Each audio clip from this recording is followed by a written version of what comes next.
Pursuit of Growth show, where we hold candid conversations with fascinating individuals from all walks of life to learn about their passions, successes, failures, lessons learned, and how they apply personal growth to their professional and personal lives. We'll end the conversation with key takeaways that we can all implement to better ourselves and the lives of those around us. As always, I'm joined by my buddy and co-host, Sammy Gonzalez. What is happening, Sammy? Greg, I am super excited about our guest today, Alyssa Spaw, a person that I hold in very high regards for multiple reasons, and I can't wait to dig into those with the audience today. But I've got her bio here and her short introduction, so I'm going to read this out because once you hear this, you're going to be very impressed, and I think you're going to be just as excited as we are to be talking to her now. So first off, hi, Alyssa. How's it going? Hi, I'm excited to be here. Thank you so much. And I honestly respect you just as much. So highest regard in here, fabulous human. I'm excited to talk to you both. Awesome. Well, I am flattered. So here goes the bio that's going to trump anything I've ever done. So Alyssa is an established health and wellness speaker within the community and received the top new Vistage Speaker of 2020 award in March. Her biggest pursuit is to teach busy executives how to live longer, healthier lives through time-effective behavioral changes. Taking control of their health issues that they have the ability, well, I screwed that up. Taking control of their health ensures they have the ability to make a greater impact in their business. But the best part is that anyone can easily implement these strategies. Even though it all started with a degree in psychology from Penn State University and 2 years of graduate studies in nutritional sciences, she ultimately decided that academia was not the life that she envisioned. And there's her foster baby. What's your foster baby's name? He wants to say hi. His name's Harley. Harley agrees with your biography. He's like, that's right. He's like, heck yeah. He's like giving snaps, right? Kudos. So Alyssa also had a desire to work directly with the people, implementing and teaching the strategies she had learned. After she pursued her own health journey and became a certified personal trainer through NASM, she has grown her business through training, health coaching, and speaking. Alyssa, welcome to the Pursuit of Growth show. Thank you. Thank you so much. So as is tradition, we typically like to lead off with the very first question. And we sent this over to you, so I'm excited to get the inner workings here. So the very first question is, what is a little known fact or secret about the sport of bodybuilding? I thought about this question a lot. And there were a few things, I guess that I really wanted to bring to the table. One little known, or I guess secret that you could say is, maybe can I give you three? I was like, I don't know. We're all about growth, so we're all about doing more. Okay. Well, one, I think that no one really recognizes until they do it is that it's super expensive and there's hardly any kind of return unless you perform or you get to compete on the bodybuilding Olympia stage, for example. The other ones that I think are really common that people don't always talk about are the fact that supplements are not necessary, because I think almost every bodybuilder out there has some type of supplement line. They have some sort of thing that they're trying to sell you. And at the end of the day, it's just, you don't need any of these fancy supplements. And most of the time, there's also a lot of other enhancements. So I think that whenever I started bodybuilding, I did a natural competition. But a lot of what we see on the stage is not really realistic. And then the final part about that is, at least part of my journey, which we can definitely dig into more, is really bringing light to the fact that bodybuilding is not healthy per se. Actually, the people standing on the bodybuilding stage are not the epitome of health. And to me, I really want to create a message around saying, like, this level of leanness is an extreme. It's not something that we should compare ourselves to or look at ourselves as far as a health, or like a healthy relationship with exercise and nutrition. So I think that those were a few things. I was just having a really hard time narrowing it down, but I just want people to know that they don't need supplements. Your body is really good at doing incredible things on its own.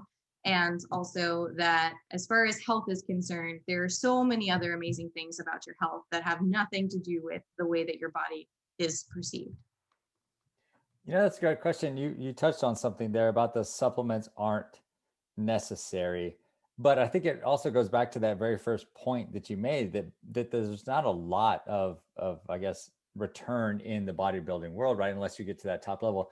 Do you think that the reason why there are so many supplements and people like doing these sponsorships and promotions is because of that fact? Absolutely. I mean, honestly, you get lucky then if you get a sponsorship or you get some sort of, I guess, monetary return, but it's thousands, if not more dollars to compete. And then you also have a continuous fee. So if people want to be able to continue bodybuilding, essentially fitness and nutrition becomes their job, and they need something that they can do that gives them some type of residual income. And I think that that really lends well to their lifestyle, and it helps them be able to do it in the long term. And I think that that's probably the biggest reason. Well, Definitely. Alyssa, I think your three answers were fantastic. And quite honestly, Sammy and I are going to dig into all three of those throughout this show. I'm very excited to talk with you about supplements and just the health and wellness industry in general, because it is just such a confusing, misleading, and oftentimes hypocritical industry. And I really would love to dig in your thoughts and kind of how you navigate those waters in the industry that you're in. But we want to start out with, we love origin stories. And you're an individual that has made health and wellness and fitness a big part of your life, personally and professionally. Would love to hear maybe how that started kindling in your life, and maybe take us on a journey from where you realized, hey, this is kind of what I want to do and dedicate my life to. Yeah, definitely. So, I mean, it could be a really long story. You can cut me off at any time or ask any questions throughout. We love long stories, but we'll probably pepper you with some questions. Sure. Sounds like a plan. I mean, it's an interesting beginning. And I think for me, growing up, it's kind of crazy for most people to realize that growing up, I never did any sports. I never did any type of physical activity outside of, swimming in the pool in the backyard in the summer, maybe running around a little bit with friends. But I was always the theater person, the music person. My family's not really big into sports either, despite the fact that we're from Penn State, and Penn State is a huge sports school, basically football. But I never really was exposed to sports. I played softball for a very short period of time, ended up breaking my ankle falling off of a chair, which shows you how ungraceful I actually am. Wasn't even playing the sport. Chairs in softball, Alyssa. Never should be chairs in softball. No, that was my first mistake.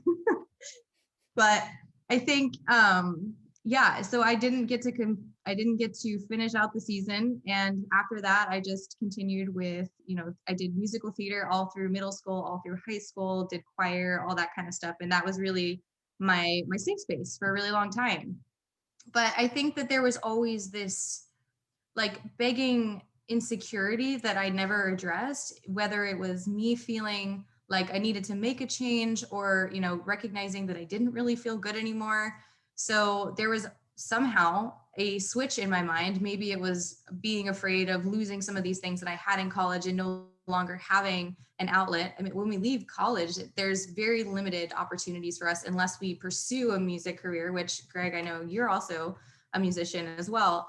I think that unless you kind of actively pursue those things and get lucky, get a gig at a bar or, perform at weddings or something like that, that outlet kind of goes away. So I started getting into health and wellness. I started getting really interested in it. I saw some results from running at first, which is why I can really relate to Sammy and some of his, his passion for running.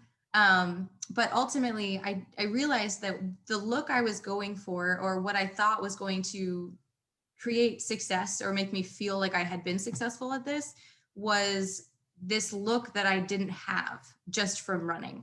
And this was also when bodybuilding was growing on Instagram. Fitness influencers were growing on Instagram. And I ended up running across competitors like Emily Duncan, Amanda Bucci was another really big one. And I was like, well, that's what I want. So how do they get it? What do I have to do to get there? And being from a small town, I had actually recently started working at a front desk at a gym. And this was my first kind of entry into, health and wellness. I did a little bit in college where I was doing some health coaching. I did some, friends just kind of like, hey, would you mind being a tester for me? I would, try to write programs and do some stuff like that. But when I started working with a coach, I reached out to him and said, hey, I want to compete. So he helped me essentially build for about 3 months. And then for 3 months, we did a cutting process to compete. It was, I guess I competed in September. So 6 months before that, March-ish. Math is not my strong suit, but yeah. So I asked him if he would help me compete. We trained for a series of 6 months and I competed on show day. I did end up winning my pro card on stage. But there were incredible moments up on that stage. And even like out of all of the performances that I ever did in college, out of all of the things that I had ever done, I remember getting off stage and my dad saying to me, I've never seen you light up like that before. And I love music and I love performing, but I was always so scared. I think like I would get incredibly nervous that like, my mom's always like, why are you holding back? Like what's going on? So when I heard my dad say that, I was just like, wow. Like, what do you think the difference was? What do you think led you to that? I think there's a level of confidence almost that comes out of just working really hard and then finally having that day where you're like, well, this is it. Like, I got to lay it all out here and it's all or nothing because, these 4 or 5 people sitting in front of me are going to determine it for me. And it was just, I probably had never worked so hard for anything. Because, and I guess I don't want to say that in kind of a crazy way, but school came easily to me. I just felt like a lot of things were lucky. And this was like the one thing that I was like, I know what I put into it. And that's where it led me. I was going to ask, do you think like, just thinking about the sport of professional bodybuilding, right? You're on stage and for lack of a better term, like exposed to the world for the most part, minus, some strings and some right. So like that can right in itself, right, can expose you more. So I'm sure some people think about that and just like, wow. But then also on the flip side too, which is interesting, that music, you're a fantastic singer as well. And I've seen your Instagram whenever you do some of the songs, but that too can also be extremely vulnerable. You leave yourself out there too. So it's amazing to see like that juxtaposition of you beaming with pride when you're probably at one of the most vulnerable, but then you being shy is something you're so good at as well. Yeah, I really wish I could explain it. I really wish I could, but I never really found the answer aside from just really putting in an effort and really feeling like you had to work at it. And that if you didn't put that work in, it wasn't going to be the end. And it's almost like, just as you were saying that too, it's like, I think if you are so exposed, you really have nothing nothing else to do than just own it. Whereas like, singing and things like you can still kind of hide behind a microphone, but it's like on stage, you're out there and you have to let the whole world know that you're there to win, hopefully. Alyssa, as you continue to share this story, if you could, I'd love to hear maybe just a little bit about your training routine that you were going through leading up to the competition, because I'm sure it had to be just full of discipline and sacrifice and probably you shared that, hey, this is the first time you've done something like this. This had to be all new to you. So what an incredible challenge to take on, right? Definitely. I think the training routine, I had, I guess, tried to do the fitness thing on my own a little bit. So I was following influencers. I was doing some of the workouts. I knew that you need to lift heavy.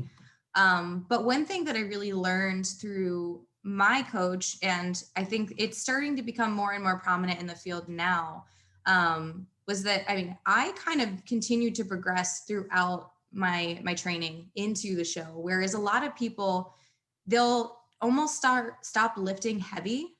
And I think that consistency really made a big difference, because I mean, I think was very new to training. So I was seeing a lot of those gains really quickly, but also it's just, I think that people try to put too many variables into it. And then you look at classics like Arnold or these people that competed for years. And I mean, they were squatting, they were deadlifting. Yeah, they were doing some dumbbell and some isolation movements and all these things, but it wasn't these fancy bands or any of that other stuff. It was just working with the barbell and the dumbbells and using the classics to continue to grow into the show.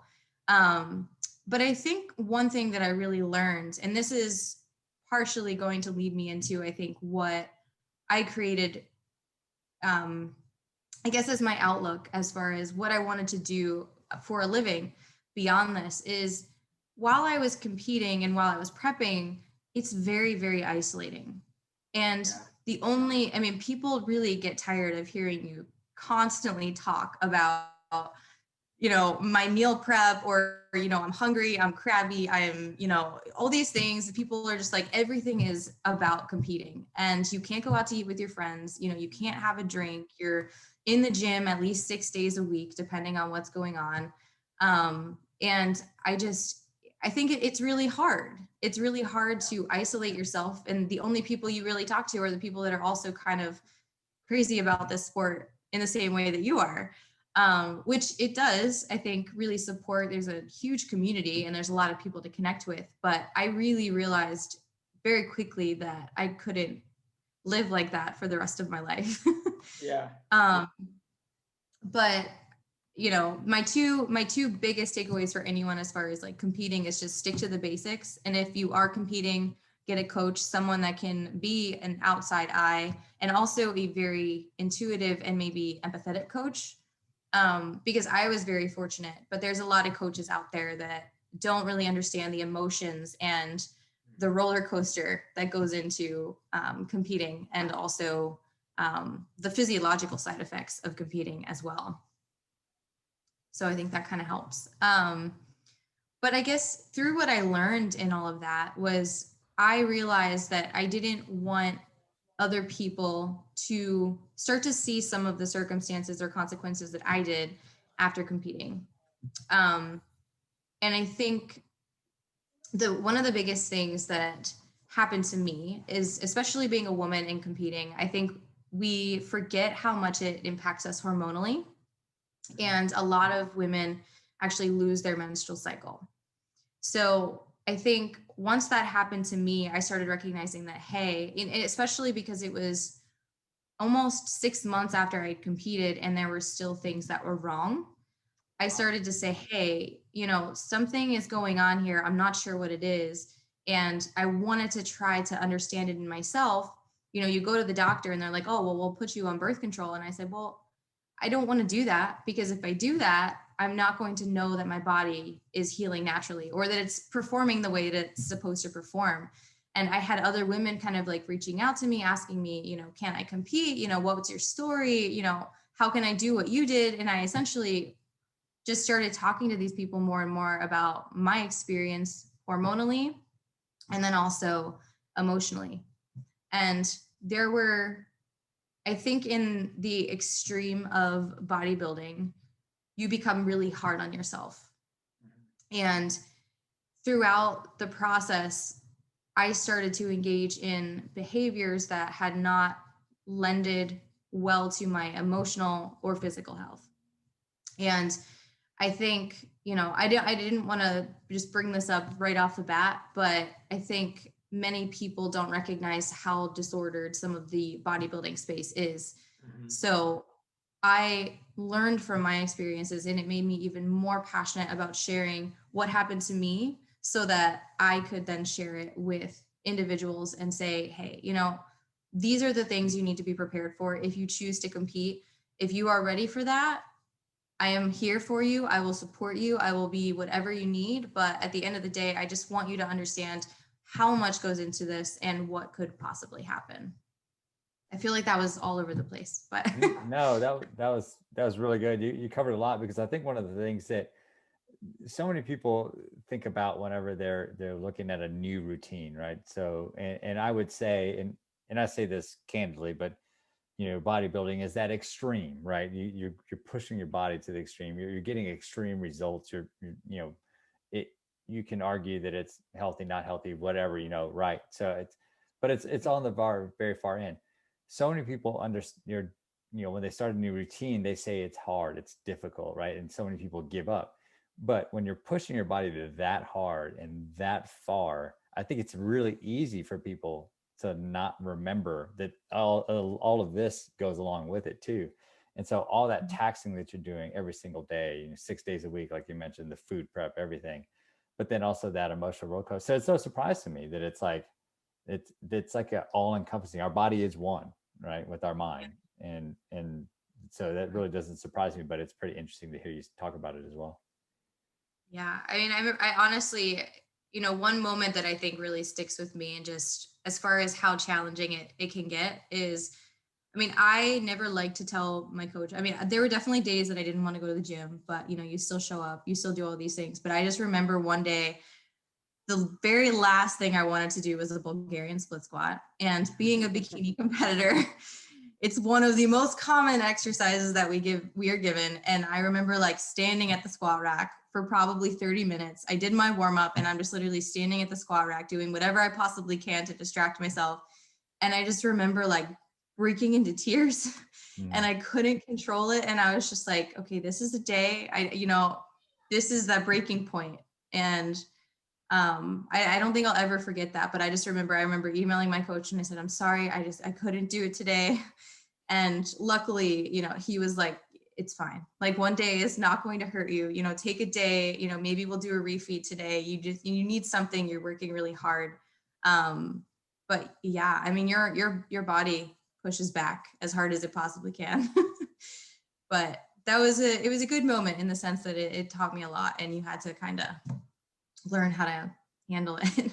Alyssa, I'm really interested to learn about your fitness now and your diet and more about how you help and coach and help other people figure out what's right for them. But I'd also, before we get into that, I'd like to know maybe how you transitioned from what you were doing in competitive bodybuilding to where you are now. What was the catalyst for the change, and what was that process like? Yeah, definitely. So I think from competing, I definitely thought when I first left competing that I was going to be, I was going to become a personal trainer, so make that official. But I wanted to work with competitors. And I guess at the time I had it in my mind that I was going to compete again. I actually tried twice and it was not a success. I did not complete it. And I ultimately decided at one point that I needed to walk away from it completely. And the majority of the people that I was working with, I felt like I was almost doing them a disservice because I had a few clients here. I started doing personal training and it almost just felt like a lie to me because they were viewing me or they were almost putting me on this pedestal of this person that, has fitness all figured out, has nutrition all figured out. And I just said, I'm doing them a disservice if I'm not honest and if I don't walk away from this, because I don't want them to take this as a view of health and wellness or what health and wellness has to look like in their life. And I slowly started to pull further and further away from the bodybuilding community. I still have a huge amount of respect for every person that I've met along the way, anybody that still competes, anybody that chooses to do that. But I just essentially wanted to create a more well-rounded approach to health and wellness and something that could fit into anyone's life, not making them feel the pressure to have to work out 6 or more days a week, to not feel the pressure to have to make this perfect, but instead create a sustainable and a maintainable approach that's going to help them understand the joys behind fitness and not, crying in the gym because they don't want to do the workout that I wrote for them. So I think it just really forced me to educate myself a lot more, to become a better coach, to become better for both myself and for my clients. And that led me into more personal training. I actually eventually then went and started working at a smaller gym. It's actually called Elite Edge Athletics. And this was a gentleman who had started his own personal training gym on his own.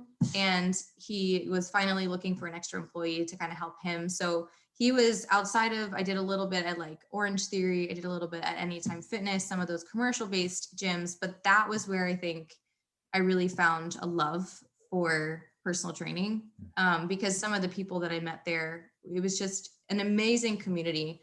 And I think that was one of the saddest things that I had when I left State College. That was one of my saddest goodbyes, I think, for sure.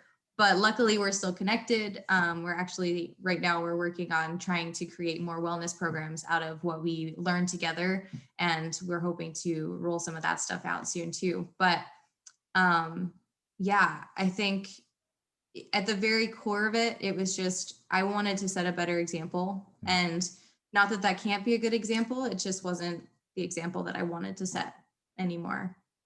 Yeah. And then, so again, I mentioned this earlier. So you've made this transition. So you go from focusing on bodybuilding. How did your personal fitness change in terms of your approach to how often were you working out? What was were you incorporating more cardio? I know you mentioned Orange Theory, those type of things. And I'm just kind of curious how you personalize your workout on a given week. Yeah, definitely. I think so. The first thing to recognize is pretty much anything with health and nutrition is it depends, but it all comes down to your biology a little bit. Maybe how you were just you're genetically made to have more muscle, or you're genetically made to be more lean. Luckily, I never really required a lot of cardio. I mean, even when I was competing, I pretty much did high intensity interval training, I think twice a week. And then the very last week, all I did was very steady state cardio. And then everything else was resistance-based training, probably an hour to an hour and a half of resistance training, and then 2 high intensity interval training sessions that lasted around 15 to 20 minutes twice a week. And then the very last week, whenever we're kind of tailoring down, obviously you want to remove inflammation. You want to make sure that the muscles are nice and recovered, that you're not sore on show day, because that can inhibit the way that your body is essentially perceived on stage. I just did very, very minimal work, a little bit of just like, I guess you would call it metabolic work. So getting some blood flow into the muscles, and then cardio. Coming out of the show, I kind of trained very similarly for a really long time, obviously because I thought I wanted to compete again, but I ultimately decided not to. But I think I have a love-hate relationship with cardio now. I do currently try to run, once or twice a week. And I think that I've become a lot more casual about my exercise routine. I still try to resistance train, 4 to 5 days or so per week, but my workouts are no longer an hour and a half, 2 hours long. Instead, they're like, I max out at like 45 minutes to an hour and 15. And it depends on the day or how much rest time, whether it's a strength focused day and you need more time or any of those things. But I've become much more flexible. And, there's definitely days where you have to push through a little bit. You don't want to do it, but you'll feel better when it's done. But ultimately, if my body is sending me signals saying, hey, you shouldn't do that, then I really try my best to listen to my body instead of push it past that comfort zone. So yeah, I guess it really goes down to just being more in tune. 4 to 5 days of resistance training, 1 to 2 days of maybe a 30, 45 minute run, depending on how things are feeling. And that's really what works for me now. And it's a lot more mentally easy. Sammy, if you'll allow me, I want to ask one more follow-up question. I'm hogging Alyssa right now. But something that people ask me, and I try to change up my workout routine consistently just for excitement, to just challenge my body. And currently, I lift one day, I'll do cardio the next. And cardio could be long distance, it could be sprints, it could be mountain bike riding, but just try to kind of just keep tricking my body up. And people ask me often about how do I have the discipline to do it? And I think it goes to like the why behind why you do it and what your goals are.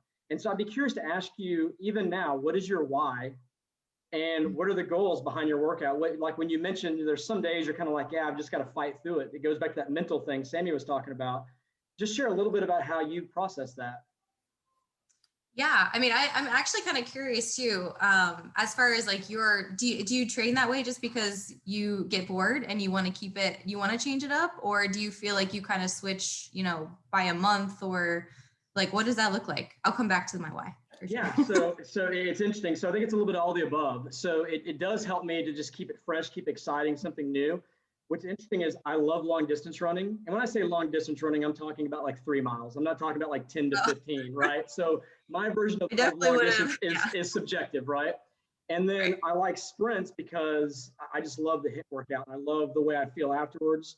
And it's such a good exercise for your body if your knees can handle it, right? Sure. And then I love lifting in the gym. Now I'm a classic ectomorph. So it takes a lot for me to put muscle on. I can eat all day long and gain very, very little weight. And we'll talk about supplements later. I went through the whole supplement thing and it wasted a lot of money that did me no good. And then learned how eating naturally actually gave me much better results than I ever did taking pills and protein powders. And so for me, that's a long answer to a short question, but I'm constantly changing things up. I got into mixed martial arts several years ago. And when I was doing that changed up kind of my workout routine. And it was a little more on the cardio side, but still trying to incorporate strength training as well. Then I went through a period where I wanted to really bulk up and just go through that aspect. And so my cardio went down.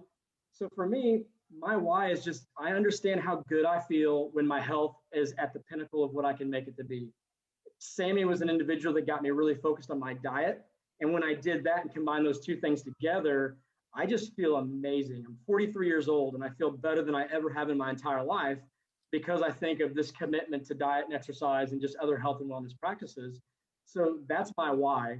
And then my goals are constantly changing based on what my interests are in that individual season, if that makes sense.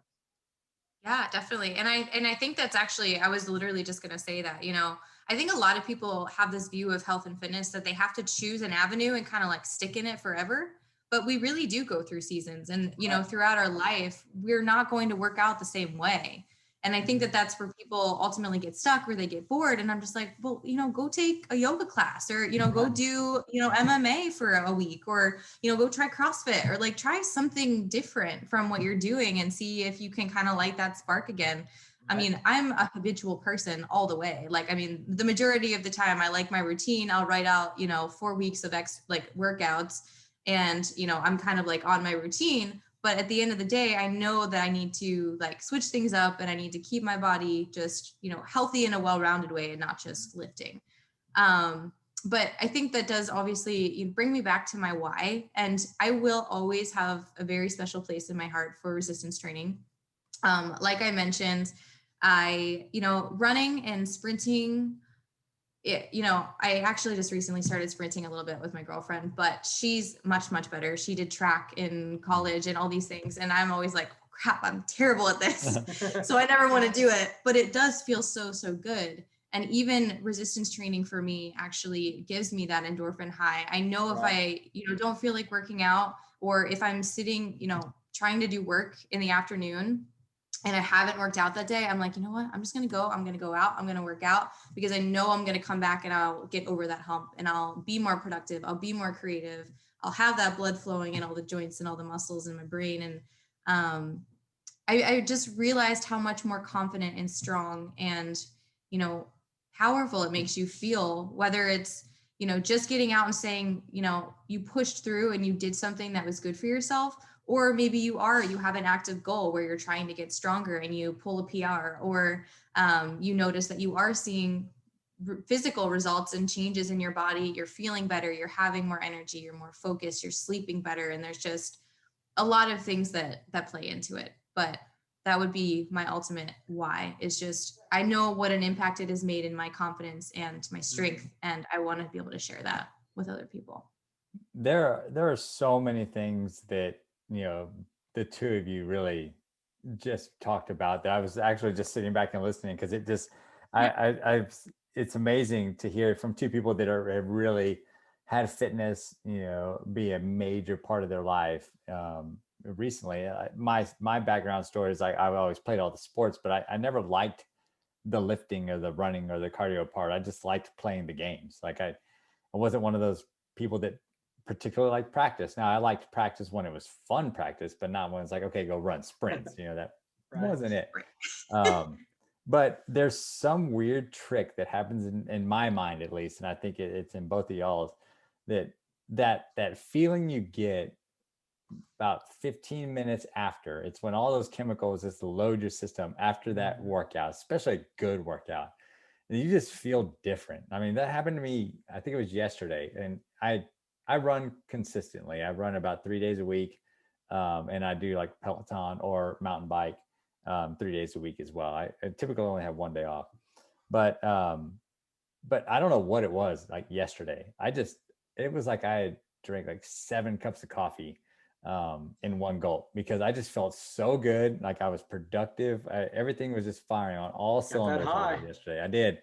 And it's a dirty, dirty trick, right? You go through all this hard work, because I just did about a 3-mile run, but just all this hard work, and then you feel fantastic.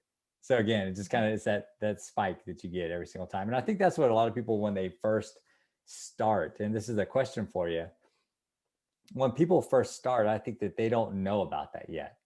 And, like they just feel the pain, because it's painful. Like starting a new routine, from scheduling to dieting to going somewhere, to sometimes the expense that comes along with it, right? There's pain in all of that.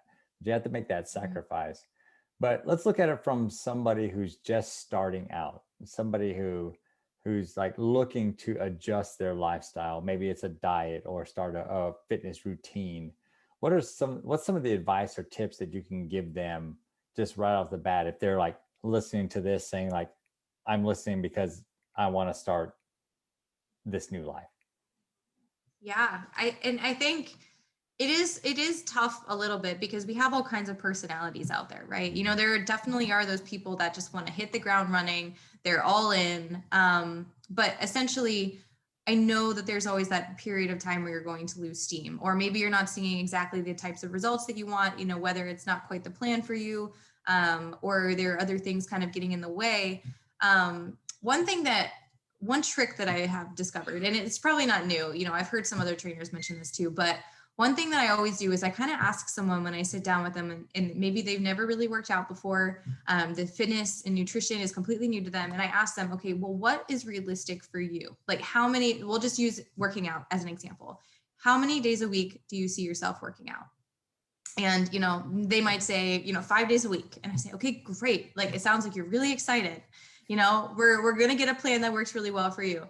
But regardless, I think that I have really started to try to gear the conversation. They say 5 because, right now they're a 10, they're a 10 out of 10, and they're ready to make changes. But I almost always will schedule them less than what they say, whether I convince them to do a 3-day-a-week full body routine or something like that. But I will almost always convince them to do less at first, because it will make them feel like, they're still winning. And I never want to give someone more than they can chew. And that would be my biggest advice, is to start very, very small. Like I just had one of my friends comes and lifts. I have a garage gym now. Ever since all the gyms closed down, I ended up buying a bunch of stuff and just have it all in my garage now. So he finally convinced his wife to come and start doing some resistance training. She's kind of seen me do it. And, he's on a 5-day-a-week program. He's very consistent. He kind of does it all the time. But then, she comes in 2 days a week, and I wrote her something. For the first week, she was just doing 1 set of everything. The next week, she's doing 2 sets of everything. She's going to do 2 sets of everything again. And then, eventually she'll work herself up to the standard, like 3 or 4 sets with 12 reps, or, whatever that program looks like. But start small, add it in, even if it's 1 day, and then we'll just kind of go into it from there. I heard another puppy out there too. My dog's going crazy. Somebody came to the door, so I'll mute myself. Greg, I'm hoping your dogs will start having a conversation, and that can be the first time we've actually had 2 dogs in different states talking on our show. That would be fantastic. That's probably true. I was like, I think they just went out back with my pup right now, but. Oh, I love it. Well, Alyssa, I'm curious about currently, do you have a fitness goal or anything that you're going after? To be honest, I really don't. For a while, I was really convinced I wanted to do powerlifting, but then I started getting hurt a lot. And I kind of moved away from that. I think regardless, I'm really at a state where, and I mean, I don't know about age, but like I'm kind of focusing on other things. I still have my workout plan and I still, want to build some muscle. I mean, all women want, nice lean legs and, whatever, build the booty, whatever it is. Right. So like those goals here and there. But I really just try to maintain, and I'm very happy with the way that my body is now. So it's more training to maintain, to feel good, adding things in just to create flexibility, switch up the routine a little bit.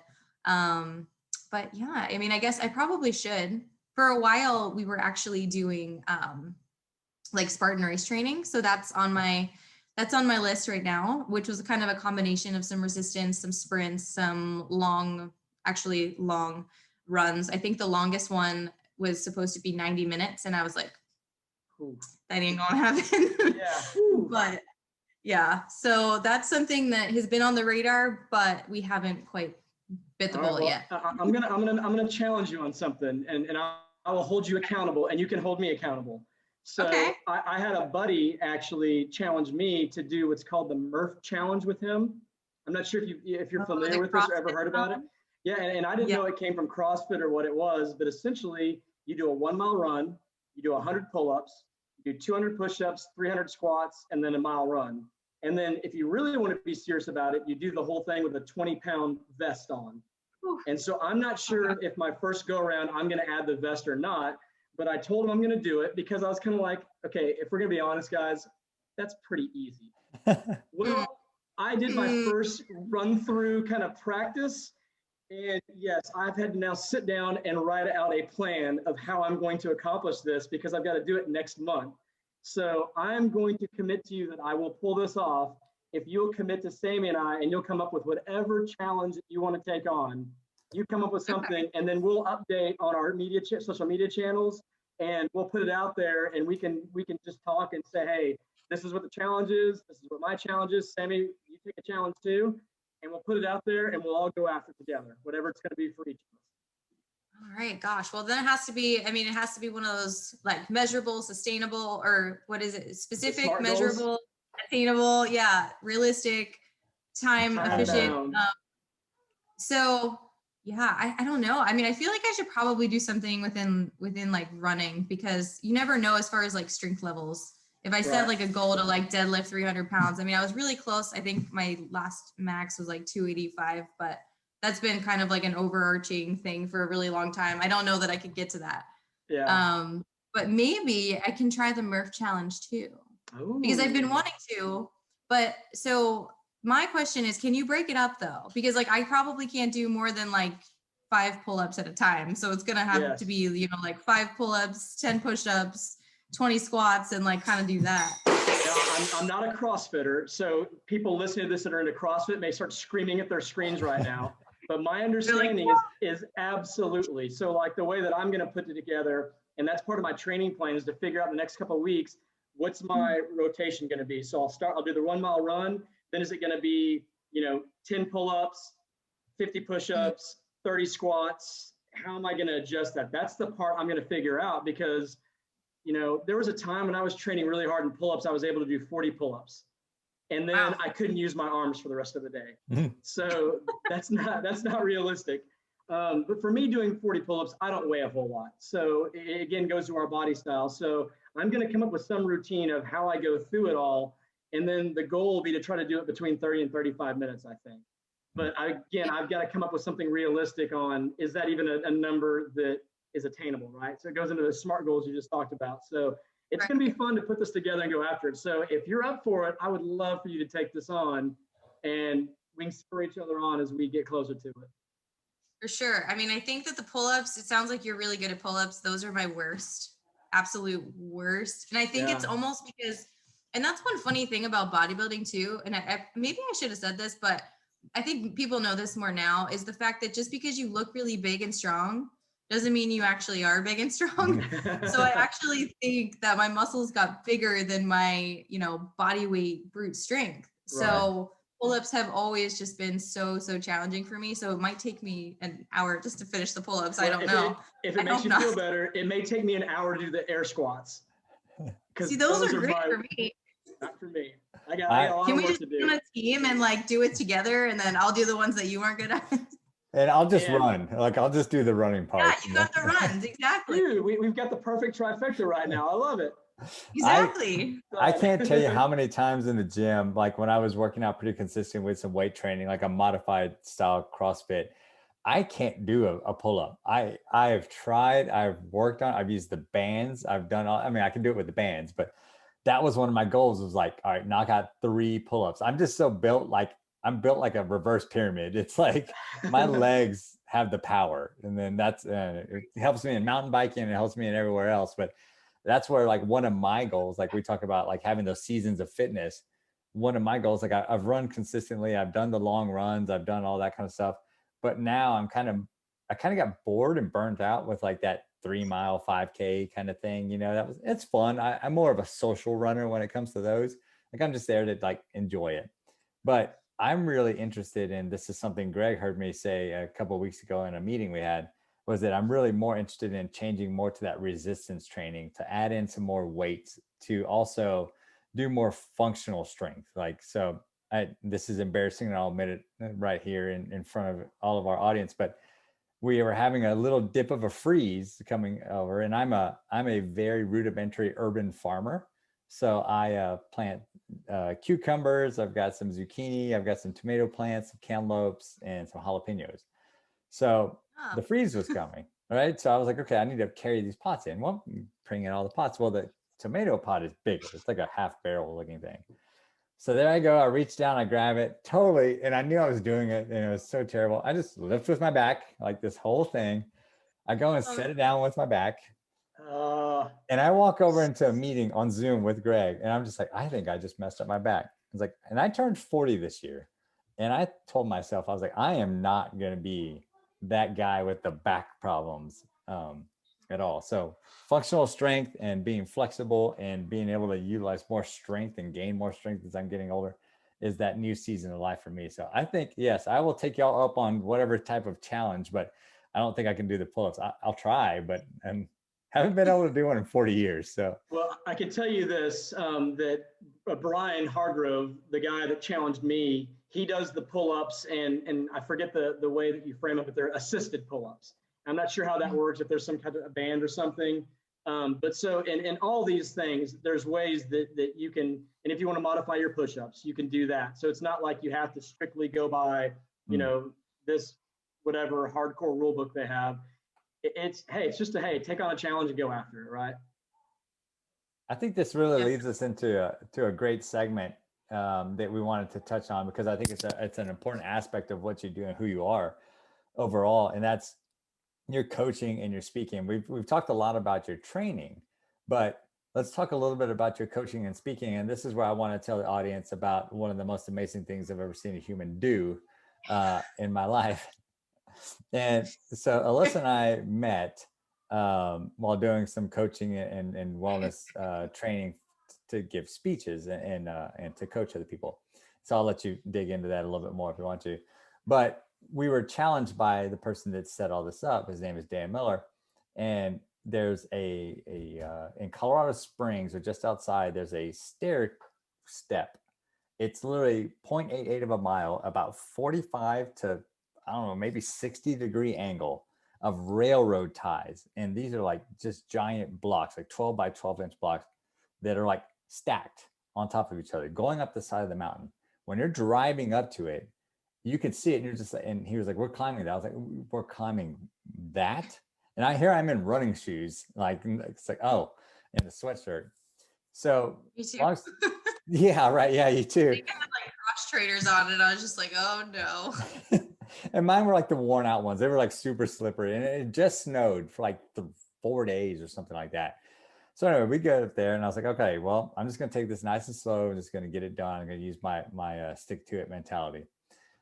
Well, I'm in that thin Colorado air. I'm at altitude, and I start going up and going up and going up. I'm getting lightheaded. I'm having to pause a little bit, and I get to about the halfway point, and conveniently there's a trail that says exit, and you can walk down that trail. And my mind had told me, I had made up my mind, I'm going to exit that trail.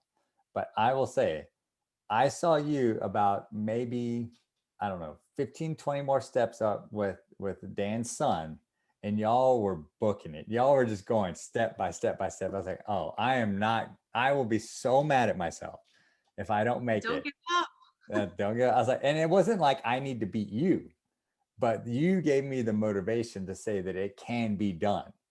And so right then I said, all right, I was like, here we go. And I started just one by one, just going. And I'll never forget the feeling of getting up to the very top. And you and his son, Mitch, and I believe one other person might have been up there. And I just remember y'all, the smiles on y'all's faces. And you said, I don't know if you remember this, you said, turn around. And I turned around, and it was like a remarkable view. It was just amazing to see. And I had one of those moments. So I owe you for getting me to the top of that, because it was that motivation that I needed to get up there. 0.88, 60-degree climb, no breath. And it was still one of my like amazing accomplishments. But I had no idea. I mean, it is a complete honor, and I'm so glad you kept going. So glad you kept going, because it was 100% worth it. It was definitely the hardest thing I think I've ever done. As far as like physically, I remember getting probably about the halfway point that you had gotten, and I was like, I can't feel my feet. I can't breathe.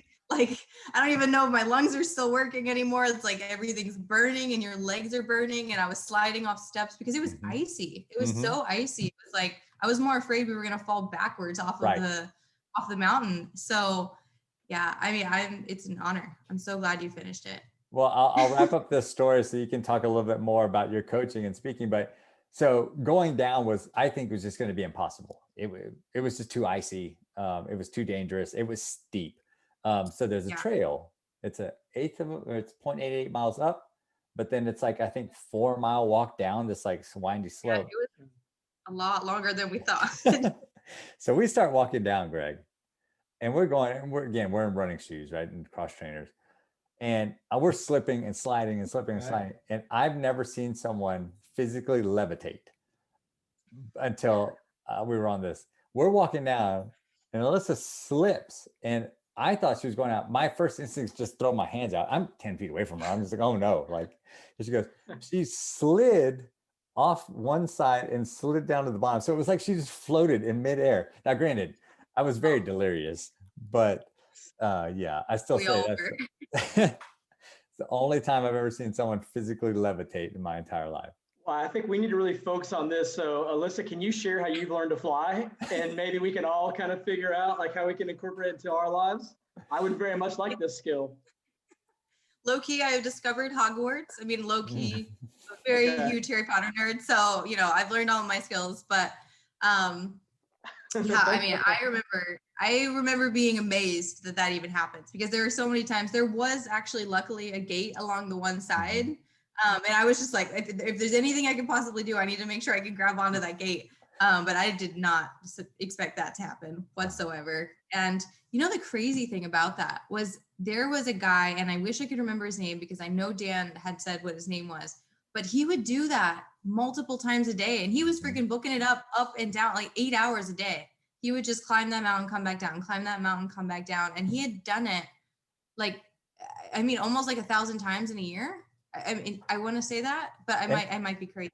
No, and he had a little board, like a dry erase whiteboard or something that he kept like in a pack, and he would go all the way up it, and he would like change the number, and he would go all the way down and change the number. But you're right, I thought it was closer to like 2,000. Like it's, and he's famous in that area because he does that climb. The Manitou Incline is what it's called. I don't know if this is accurate or not, but I've read somewhere that like climbing steep stairs, that it's one of those workouts just based on what it does to your legs and your breathing and just whatever it might be, that it's almost impossible for you to get to a point where it does not physically tire you out. Like you can't get to a point where it's like, okay, this is an eight floor, stairwell. I'm just going to just book up it.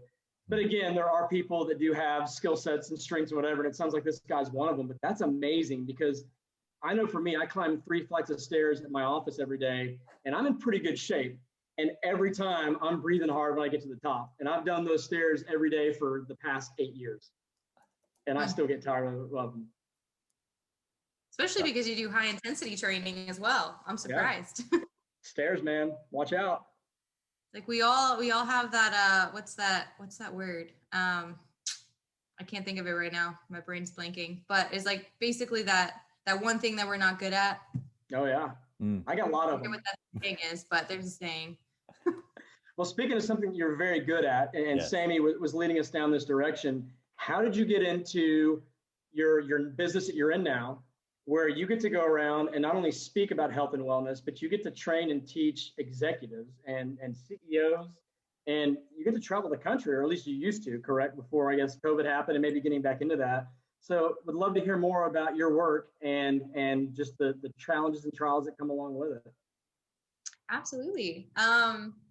So it's kind of an interesting story because I got into it through Dan, which you guys are mutual friends with Dan. Sammy is also a certified coach with Dan's program as well. But I owe all of this to him. I think with graduate school, I had some experience with speaking to start, but I never really saw it as something that I could do, I suppose, until there was one day. I really don't remember how Dan and I got connected, but he would kind of connect with me on Instagram every once in a while. I would post health, wellness tips and things like that on my Instagram page. And he would kind of like interact with me here and there, like saying he agreed with what I said, or he was like, well said or something. And I didn't really know what he was like paying attention to. But ultimately, as he was growing in the Vistage community, he had one of his mentors reach out to him and say, hey, you're starting to get too busy to be able to handle it. I think you should really consider finding someone that you think would be just as good as you, train them, and have them also be able to be available for any time you aren't able to take a gig. So I felt incredibly honored whenever he sent me the message, but also a little creeped out and a little bit worried because I have this random guy texting me or messaging me out of the blue saying, hey, I have this incredible job opportunity. I want to train you in everything that I do for absolutely free and just do this. And he's like, I'm putting my full faith in you. You can do this. And I'm looking at this message and I'm like, isn't there like a serial killer that like offers people jobs? And I'm just like, what am I going to do? Yeah, right. So, all of these thoughts are going through my head, and I'm also dating a, state trooper at the time. And they're like, absolutely not. You're crazy. Are you really going to go do this? And I'm just like, I don't know. Like I have this gut feeling. I can't really explain it. I think it's okay. But, I'm going to like drop my pin. I'm going to make sure everybody knows my location and all these things. So,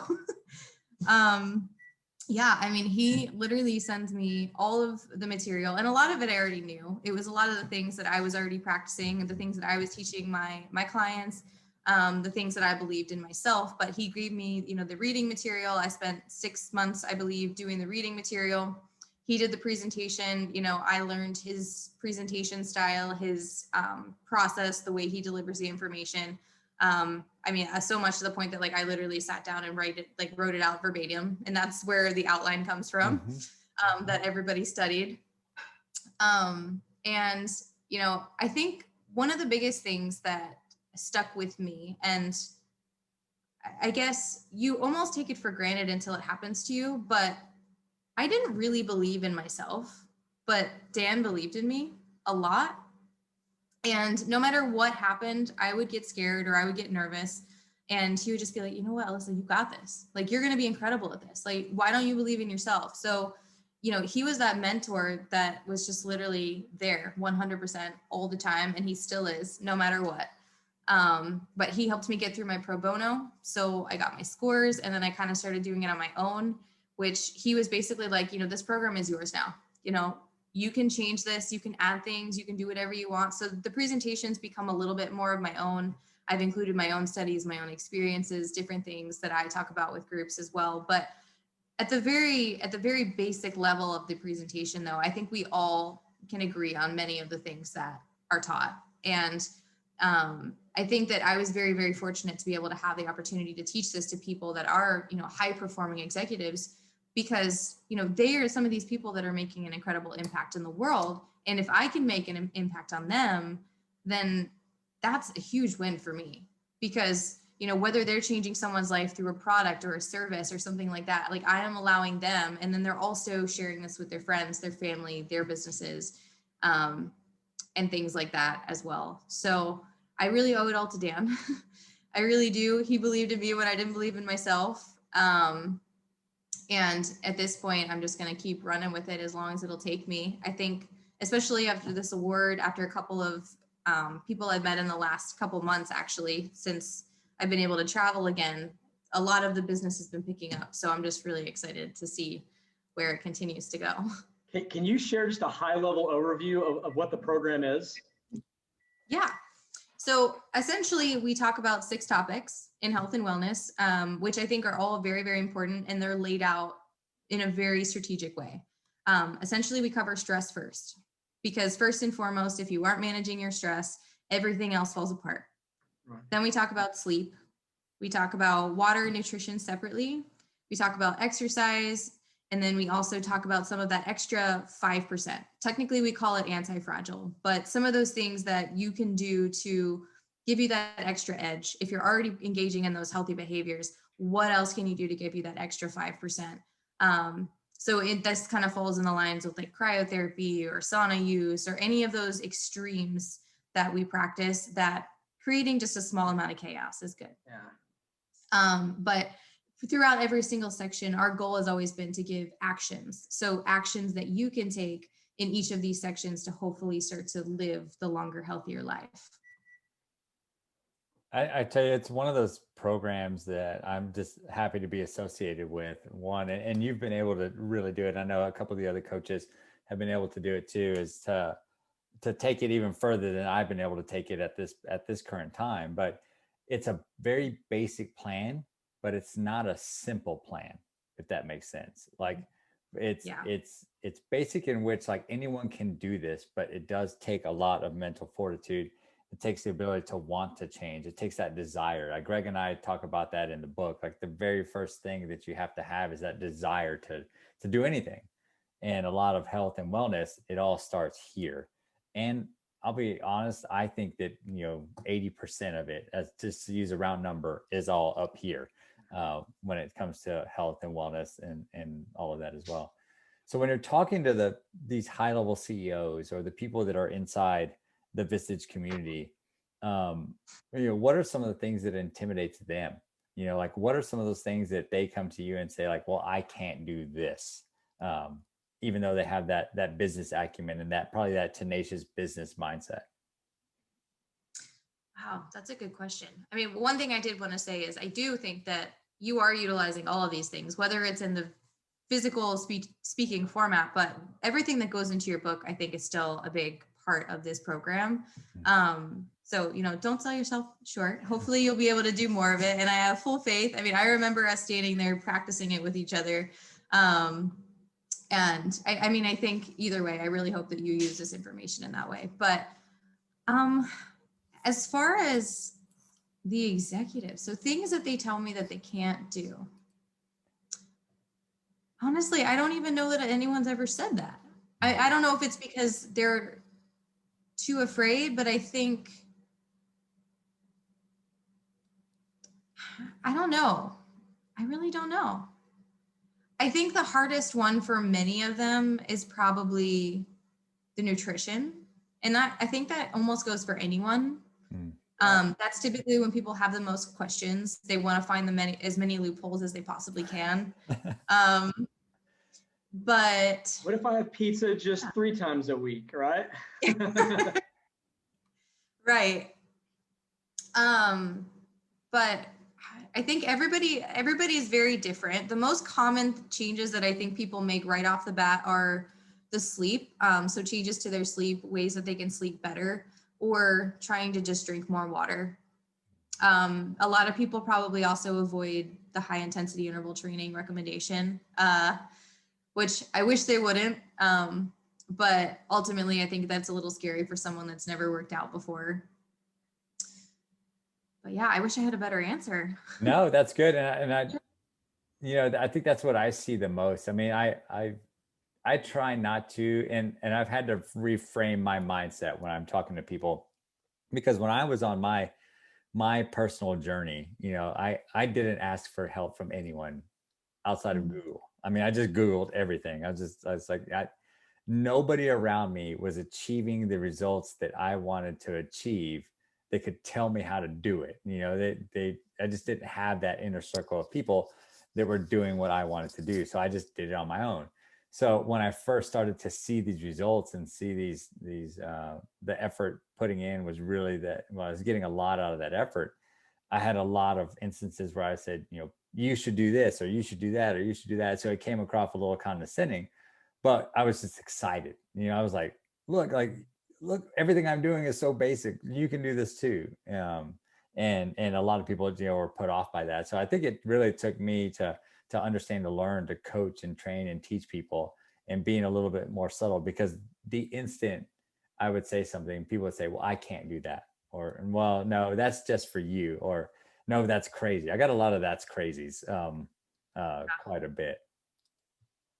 Yeah, I think I remember you saying you kind of did keto for a really long time, right? Yeah, when I started my fitness journey, it was mostly, I mean, I was probably pushing about 315 or so on the scale. And I think the first thing that I did was I tried different things, you know, like diets and Weight Watchers or whatever, you know, that kind of stuff. And nothing really stuck. And then I also, but then I found keto, and I'd kind of read about it, but I was like, this is crazy. Like this shouldn't work. And so, you know, stubborn as I was, I just kept reading about it until actually one night at a happy hour. Greg, you'll remember this, last Tuesday at the Ritz. There's a guy named, I believe it's Kevin Colty, I think his name. I need to check it with him. He and I were talking about it because I was there. I was like, I'm going to start keto. And then that night we just met, and somehow he talked about keto, and it was the spark that I needed. I said, all right, the next day I'm doing it. So I started that very next day. And that's how my whole keto journey started. But I've been doing very keto, low carb ever since then. And that was almost 8 years ago now. No, 7 years ago now. Wow. I mean, that's incredible. Because like for me, that would never work. I'm gonna be totally honest, and everybody is incredibly individual when it comes down to it. But I definitely like my carbs, and I think very much like Greg as well. I've always been more ectomorphic, so I think some of it, and I think those are a little, you know, I don't know if the science really supports them as much anymore, but I can't do without carbs. I mean, you don't want to see me without carbs. Yeah, you know, the research that I did, Alyssa, and again, not an expert in this area, but in educating myself, my diet historically was so heavily protein based, and I would have carbs, but it would be a little bit lower. And over the last year and a half, I've completely switched it, and I've upped my carbs, now healthy carbs, right? So there's a big difference in the type of carbs that you're eating. You know, lots of, you know, brown rice, and if I'm gonna have pasta, it'll be wheat pasta, vegetables, and I've made my protein so much less. And I really feel my body adapting so much better. And just a lot of the science that I was reading, it says for my body style, that's the diet that I should probably be following: 60% carbs, 30% protein, 10% fat, or somewhere kind of in that area. And so to your point, it's interesting how all of us are a little bit different. So what works for Sammy won't work for me, and vice versa. But you kind of just got to figure out your own lane, and then figure out the discipline to it. For instance, my diet is 70, 25, 5. And that's 70% fat, 25% protein, 5% carbs. Like that's how reversed our diets are. Well, and Sammy, how much weight have you lost since you peaked? The scale this morning was 186, I think. So like I said, I was probably pushing about 315-ish. The scale stopped at 299. It like the little lever wouldn't go anymore, but it looked like it was about to break off. Like that's how bad it was. You know, there's a picture. I need to see if I can find it and repost it. It's probably from 10 years ago. No, older than that, maybe 12 or 13 years ago. And it was at the time, Alyssa, when Sammy and I were both in not very good places of our lives. And I think there's a picture of you and I sitting outside of a bar called Rock House. And we brought our guitars and we were just jamming out in this bar. And I've got like a cigarette hanging out of my mouth. This is back, I have like the hair hanging out everywhere. You're all of 315 pounds jamming next to me. beer bottles everywhere. We just look like we're literally going to die that night. It just looked like the epitome of unhealthiness. And so what a cool journey to go from there to today, which actually that's a long way to get to another question for you, Alyssa. But diet is such a huge part of our health and wellness journey that I think as a whole in our country, we struggle with across the board. You know, there's fast food on every corner. You know, Coca-Cola has replaced water as the drink that most people consume with their meals. I think the challenge is the convenience. So what type of tips, hacks, or processes do you teach people to say, look, there are ways to eat healthy that you can actually incorporate that aren't just this strenuous, hard way of living life? But the challenge is, and I think for many of the executives and CEOs, we have fast-paced lives, so it's so much easier to pull through a drive-through every single day on the way home. How do you approach that challenge? Well, I think today, and I've had this conversation a lot actually with clients, with a couple of people that have talked to me more recently. And the great thing about today is that we are becoming more conscious, right? And there are more services that have helped us where we are not doing as well as we would like. So for example, many of my clients, they hate meal prepping, absolutely hate meal prepping. And they also hate eating the same thing every single day because traditionally, I mean, legally, we're not even allowed to do this, but, 10 years, 15 years ago, personal trainers could just write you a meal plan and it would be, chicken, broccoli, rice, maybe spinach, maybe asparagus, maybe Brussels sprouts, who knows, but like you would be eating the same things every single day, but most people can't live like that. And also most people really don't want to have to meal prep. Some of my clients do like to cook. So we've had the ability to try some things, but today's world, we have meal prep services and some really incredible ones. So I think that has been able to make it a little bit easier for people, especially in the executive space, because they have the luxury of being able to do those different things. So investing in that meal service, for even the conversation that I have with some clients is like, they're okay, it's a little expensive to do that, but I'm like, okay, why don't you track how much you're actually spending on fast food, or, going out to eat, going out to restaurants, because most of those meals at restaurants, even fast food, depending on how much you consume, could be easily between $10 to $15 if you get the drink and, all of the other things that you're going to get with it. If you go to a restaurant, you're spending somewhere between $15, maybe $30 on one meal, maybe a drink. And then, come back and say, okay, each of these meals is maybe $8 to $11 a meal. Very, very manageable. And you're saving yourself a ton of time. Mm-hmm. So I would always say, health is going to be somewhat of an investment, but either we invest now or we invest later when we're paying for prescription medications, when we're paying for medical bills, surgeries, we're treating conditions that we could have made an impact on earlier. I'm taking notes right now, Alyssa, by the way. I was too. That's great. And, while you guys are writing down too, another thing that I was thinking about is I think it's so hard for people because it's variable between each individual.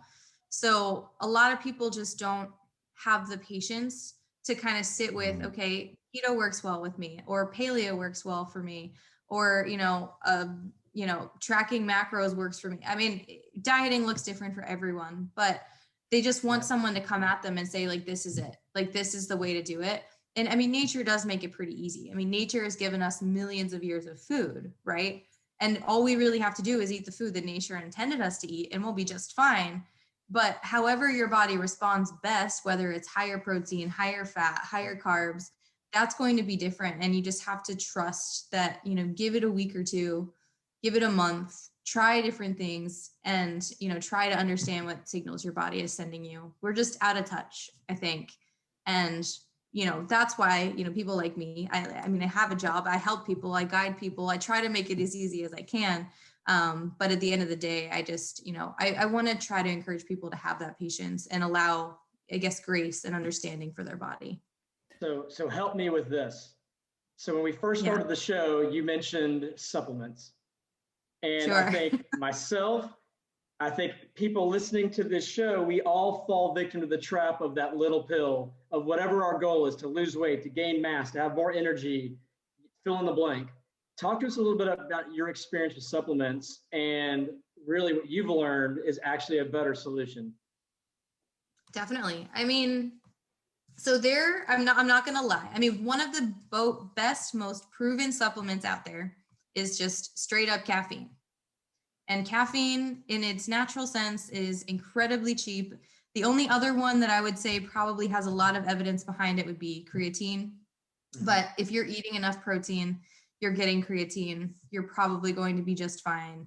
It may give you a little bit of an added edge, but ultimately, aside from in the moment kind of performance edge or a little bit of enhanced protein synthesis, if you're just eating an adequate amount of protein, carbs, and fat, you're probably going to be fine. But believe me, I've fallen into the BCAA trap. I used to take BCAAs every single day. And I was sending, $50 per container. So that was like $50 a month or something like that I was spending on that. I do still use protein powder just as a convenience sake. And every once in a while, mixing it in or doing something quick or on the run or whatever. So that's one thing. But the crazy thing with the supplement industry for me is that, and many people are starting to know this now, but it's not regulated. So even if you're purchasing a supplement from a fitness company or from a vitamin company or something like that, they're not, you could literally send that to a company like Labdoor or examine.com where they actually look at these supplements and they test them. And very often they have absolutely nothing to do with what they say is in their supplement, whether it's a percentage base or any of those things. So I've just been trying to create awareness for people that I'm like, if you choose to take any supplements, try to choose the supplements that have been tested or subject themselves to testing, third-party testing, not testing just within the company. And that will save you a lot of money down the road. But my biggest advice that I tell anyone, especially during my presentations, is if you choose to supplement smart. Because you're going to get almost everything you need from food, especially if you're eating seasonally. So if you're eating seasonally, you're eating the things that we're supposed to be eating in whatever area it is that you live. You're going to get a wide variety. You're going to be able to get the things that you need. Pay attention to your energy dips, how you feel when you eat certain foods, and then kind of make changes from there. But if you choose to supplement smart, taking it a step further, getting blood work done. Because even if you're supplementing things with, vitamin D or zinc or vitamin C, magnesium, any of those things, I would so much rather you go to a doctor, have a doctor say that you need vitamin D, and then them give you a prescription of vitamin D from a proven source, as opposed to going to the grocery store and purchasing some, over-the-counter vitamin D supplement that might barely have 100% of your daily value versus that one that they're going to give you. And that's just one general example. But I think learning over time and recognizing the shifts, I think I actually felt worse taking all of those supplements than I feel now when I just try to eat a balanced, healthy diet. And I try to eat when I'm hungry, stop when I'm full. We're all subjected to temptation. We're all subjected to marketing and all of these things that they're trying to put out there because they're feeding on some type of insecurity that we need this or we're not going to be able to get our results. But at the end of the day, just eating, a healthy, sustainable, well-rounded diet as often as you possibly can, your body is going to be able to assimilate these nutrients from foods so much better than from a supplement form. Yeah, I actually watched Greg go through his supplement phase. And I myself have done it too. I mean, growing up, it was creatine was everything. So I was taking it, but not really putting in the work on the weight. So it was just all a waste anyway. But I remember Greg and I were in our break room at work, and there was a bottle of some protein powder that we had or whatever. And it was, I'll never forget, it was like cookies and cream or something like that. It was terrible. Like, and both of us, like, I think that like both of us like tried choking it down. Like, I think he paid for me for it. I paid him for it or something like that.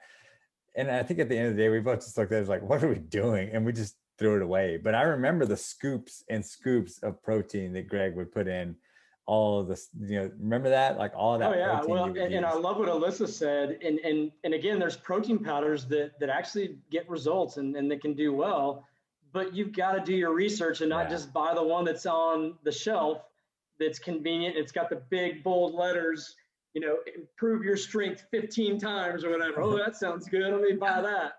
I That like big cookies one. and cream. Yeah. Right? And so there's so much wisdom in that, but again, it takes effort and it takes time. And a lot of people fall victim to marketing and they're just like, I'm going to go the easy route. And the easy route often does not deliver results. No, it's true. And I mean, the industry has gotten so smart, so incredibly smart, and even smarter every single year. So, I mean, they can slap on any type of health halo that they want. They can promise you any type of results that you could really think of. And it's just, it takes doing your research, understanding what you're actually getting in your products. Well, Sammy, our pursuit of growth pill that we were planning to put out that would, make you, focus sharp and never forget anything for the rest of your life. We may need to rethink that now. I think she's exposed us. I think we just need to change the packaging. That's all it is. Yeah. Well, we were using stevia. We were using stevia in a capsule, so we're trying to be a little bit healthier than just putting a sugar pill together. But we'll rethink that. Yeah. Sorry, guys. I just killed your business plan. Right. Yeah. We'll come up with something new. Yeah, we're always there. Well, Greg, I think this is that time where we want to take some of the opportunity to not only, number one, share a little bit about what we learned, but two, we want to ask Alyssa our famous questions that we have. So I'll go first, and here's one for you, Alyssa. It is, and we've kind of talked about this over the course of the time we've been talking today, but what first enters your mind when we ask you the following question? What is a favorite actionable tip, method, or routine, or your lessons learned in terms of self-development and growth that you can share with us to help our audience out? Yeah. I think the best thing that I can possibly say is to take it one step at a time. Because we can look at a self-help book, or we can look at some type of development, whether it be, something that we're working on within ourselves, or a fitness goal, or any of those things. And we look at kind of like the big picture. But I think ultimately it's always just one step at a time. And I always have these big goals to read an entire book in a week, or, to do these little things, but it's ultimately just like, okay, well, what's one small thing that I can do today that's going to make a difference? And that has gotten me even further. And every week I usually post like a Wellness Wednesday tip. And it's the very same thing where, like, anybody that looks at the health in the long term, they think they have to go to the gym 5 days a week. But if that person gets overwhelmed by that, and they never go at all, versus that person that they said, okay, well, I have to make it a mile, or my goal is to run a mile, but today I can only run 1/10 of a mile. And then the next time they run 2/10 of a mile, and then they run 3/10 of a mile, they're going to get there faster than that person that decided it was too much. So I've tried to bite off more than I could chew many, many times. But I think ultimately eventually I said, okay, one small thing every single day, one small piece of personal development, one thing for my body, one thing for my mind. And that would be my biggest takeaway. I got to write that down. I'm writing that down too. That's great. Well, the second question that we ask all of our guests, and it's an interesting question, we think, and it can be a challenge to answer. So again, just what's the first thing to come to your mind? So often you've probably heard people ask you, if you could go back in time and talk to yourself 10 years ago, what advice would you give? Well, that's not the question. The question is the opposite of that. So let's say that today, the three of us were going to bury a time capsule. And then in 10 years from now, we're going to dig it up and we're going to read what we wrote. So what advice would you write to yourself that you could read 10 years from now? What would you want to tell yourself in the future today? Oh, wow. You know what actually pops into my mind right away is that quote that it's like, do you remember when you wished you were here? Mm. And like kind of thinking back on that moment where I thought that it was a crazy dream, because we kind of forget to celebrate those small wins. But like, if I'm 28 now, if I'm looking at myself when I'm 38, gosh, I have no idea what my life's going to look like then. I'm really kind of a fly by the seat of my pants person. You know, I get an opportunity and I say, well, let's try it. But I think like, I would just want to remind myself, just, you know, like, where were you when you were 28? Look how far you've come. Yeah. Like, remember to look back and be grateful for the things that you learned and for the people you met and the things that you were able to do before now. And think about all of the things you're going to be able to continue to do now that you have these lessons. I love that. And yeah, I love how you mentioned celebrate the little things. What a tool for all of us. If we could incorporate that as a habit of our everyday life, is to celebrate our little wins and be grateful for it. It's amazing what that does for our mindset. And on the days that I'm consistent about that, you can see a difference in me versus the days that I don't do it. It has that big of an impact on me. And so I love that answer. That's fantastic. Well, Sammy, I think this is our favorite part of the show, and also, Alyssa, the most challenging, because we have a goal to try to come up with 3 things that we talked about that you said that impacted us, that we want to have as our key takeaways. And so, well, so that's why you're taking notes. That's why we're taking notes. Absolutely. Yeah. And as you can see, there's lots of them on here. Yep. So this was fantastic. Well, Sammy, do you want to start out? You want to do all 3? Do you want to ping pong back and forth? What are you thinking? We can ping pong back and forth. I'll start out. So one of the things you mentioned that I pulled from our conversation is that it goes back when you were in that bodybuilding competition and that phase of your life where you mentioned that your body pushes back, and then be prepared to handle it.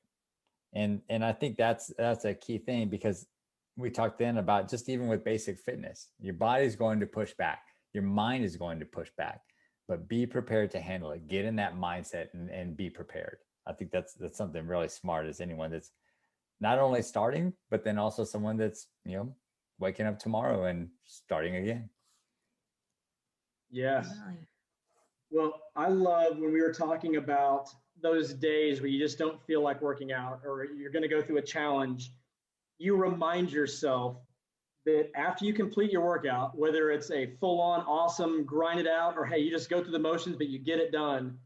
You said you feel productive, creative, confident, strong, and powerful. Like, I'm literally going to go work out when we end this call, because that fired me up. And I love that mindset. And you can apply that, I think, to anything in life. When you have that obstacle that appears and you're like, you know what, I just don't feel like, I know I need to do it, but I just don't feel like it right now. If you can remind yourself, no, once I do it, I'm going to feel productive, creative, confident, strong, and powerful. Woo! That's huge. You write super fast because you captured that very well. Mine is just all scribbly, so I'm going to borrow your notes. I think let's see, what did I do? 1 or 2? I've done 1. It's something you said that I think that everyone will remember again, because I really have that lens right now of like that starting, maybe because I'm about to start this journey of the functional weights and the weightlifting for myself. But start small, even if you're very excited. And I think that's something that's key, because I remember when I first started running, I used Couch to 5K. It was an app, and it literally took you from the couch to a 5K within X amount of weeks. But the very first run you did was you walked, I think it was a mile, but you only ran for like 4 minutes total. The rest of the time you're walking. But again, that helped me start small, but that was invaluable. That's how I was able to increase my time. But yeah, so start small, even if you're very excited. And I love the story you shared about when you were on stage and you were just glowing at the bodybuilding competition, and your dad made the comment that he'd never seen you like this. And here, this is someone you performed in front of audience before, but there was something about that. And then we talked about what led to it.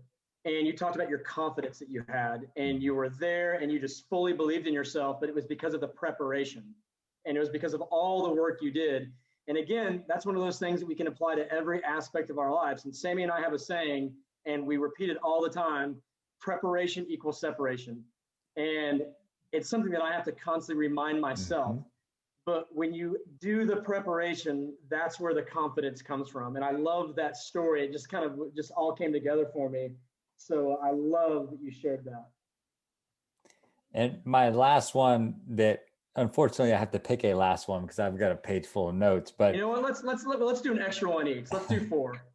So I'm gonna go with this one next, and that is patience. Stick to it. Like that's just something that, again, we've talked about this, but I think we're all overachievers. I think we all want to do more.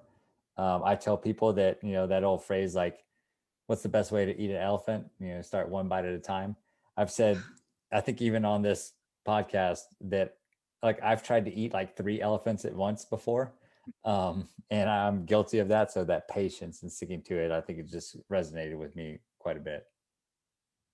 Yeah, and my third one, it's just the simple summary of your conversation about just focusing on a healthy diet is going to get you everything you need. Mm-hmm. And it's so simple, it's so true, and we need to hear it, we need to execute on it. Like sometimes the most simple statements have the most powerful impact. So I love that. I can't echo that enough. One thing that Dan says all the time that has been one of my favorite sayings now is, if you fix the input, the output takes care of itself.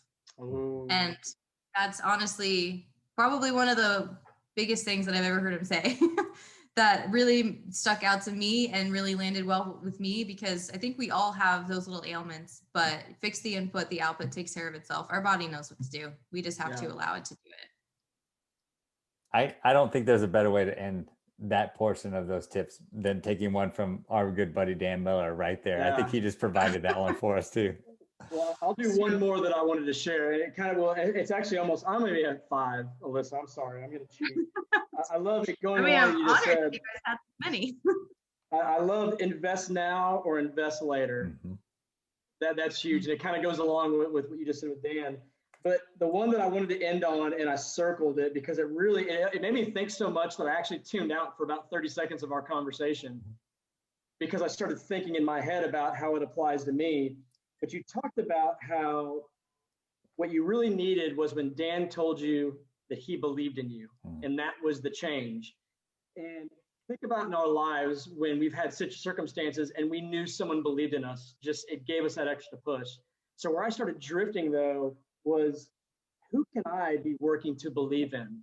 Like, who are the people in my life that I need to be that Dan Miller intentionally going out to and having those constructive conversations? And it was just really impactful, that story. And I wanted to share that to wrap mine up, but I loved hearing that. That's such a good point. That's such a good point. I need to think about that too. I mean, I think with clients, it kind of comes naturally because I have to believe in them more than they believe in themselves. But yeah, that's an excellent thing. It's just living your life in that way so that every single person that you come across, you can leave an impact, and hopefully you believe in them in one way or another so that they can find that truth for themselves. Absolutely. All right, Alyssa, that comes to the part of the show where we want you to be able to promote anything and everything you've ever desired. So give us your best shameless plug for how people can get a hold of you, where they can find you online, et cetera, et cetera.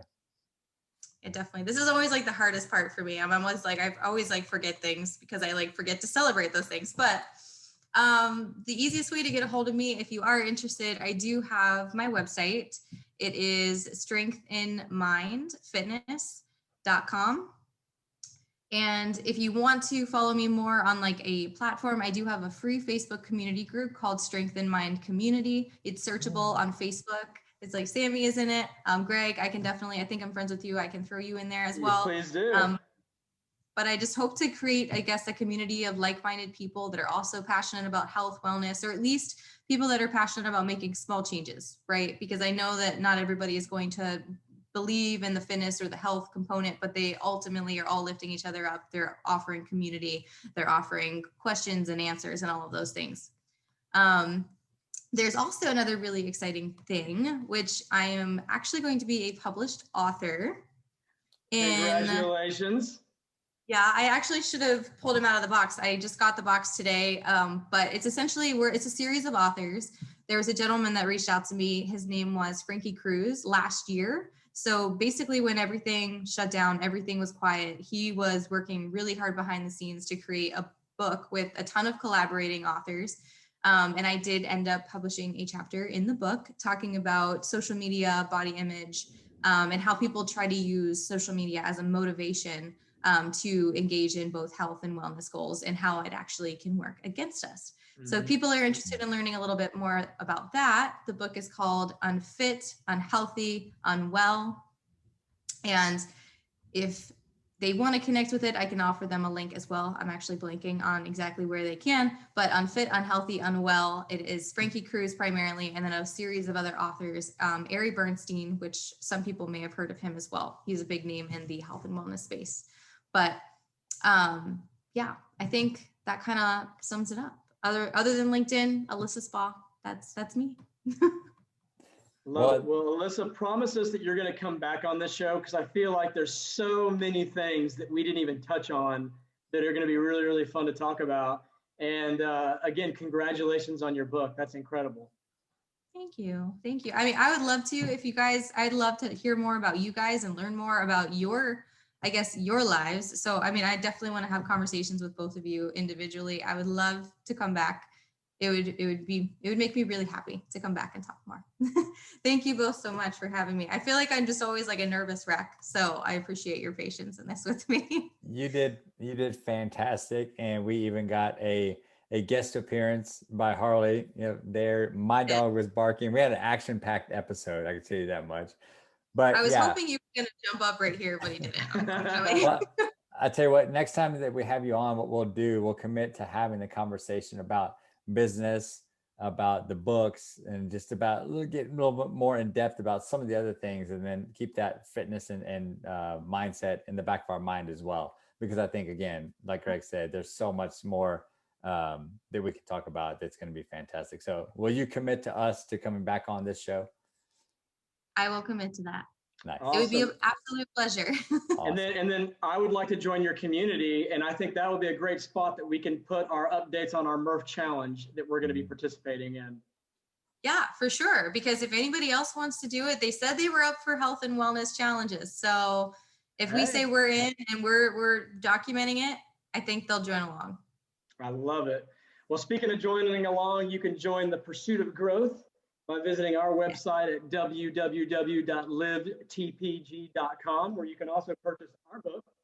And Alyssa will be sure to promote yours as well, and all your platforms as we release this show. But once again, this was so much fun, and I really got some incredible takeaways that personally I'm going to be incorporating into my life. So thank you for sharing your wisdom and your energy with us today. This was awesome. Absolutely. It's been so fun. Thank you for listening. Thank you for having me. I can't wait to talk to you guys soon. Have a good night. Thanks again. Peace.